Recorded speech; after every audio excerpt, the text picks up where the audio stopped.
কংগ্ৰেছৰ সাংসদ ৰাহুল গান্ধীয়ে অৰবিন্দ কেজৰিৱাল আৰু প্ৰধানমন্ত্ৰী নৰেন্দ্ৰ মোদীক আক্ৰমণ কৰি দিল্লী নিৰ্বাচনত পাৰা বৃদ্ধি কৰিছে।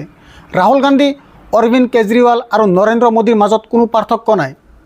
মুদ্ৰাস্ফীতিৰ বিষয় হওক, পিছপৰা জাতিৰ অধিকাৰ হওক, প্ৰদূষণ, যিকোনো সমস্যাই হওক, এই লোকসকলে কেৱল প্ৰতিশ্ৰুতি দিয়ে। তেওঁলোকে তেওঁলোকৰ প্ৰতিশ্ৰুতি ফুলফিল নকৰে। যোৱাকালি ৰাহুল গান্ধীয়ে দিল্লীৰ চিলাম্পৰত এটা ডাঙৰ ৰেলী কৰিছিল, য'ত তেওঁ দিল্লীৰ মুখ্যমন্ত্ৰী অৰবিন্দ কেজৰিৱালৰ ওপৰত আক্ৰমণ কৰিছে। দুয়োজন কিন্তু ইণ্ডিয়া গঠবন্ধনৰ আৰু দিল্লীৰ 7খন আসন বিভাজন কৰি লোকসভা নিৰ্বাচনত প্ৰতিদ্বন্দ্বিতা কৰিছিল। এইটো এটা বেলেগ বিষয় যে ৰাহুল গান্ধী আৰু কেজৰিৱাল এবাৰো একেখন মঞ্চলৈ অহা নাছিল। কিন্তু যেতিয়া ৰাহুল গান্ধী চিলাম্পৰৰ মঞ্চত উপস্থিত হৈছিল, তেতিয়া তেওঁ অৰবিন্দ কেজৰিৱালৰ ওপৰত তীব্ৰ আক্ৰমণ চলাইছিল। অৰবিন্দ কেজৰিৱালেও উত্তৰ দিছে। অৰবিন্দে কৈছে যে মই ৰাহুল গান্ধীৰ কথাৰ ওপৰত মন্তব্য নকৰোঁ, কাৰণ ৰাহুল গান্ধীয়ে তেওঁৰ দলক বচাবৰ কাৰণে মন্তব্য দি আছে আৰু মই দেশখনক বচাব বিচাৰোঁ।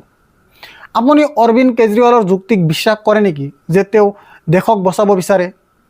কমেণ্ট বক্সত আপোনাৰ মতামত দিব।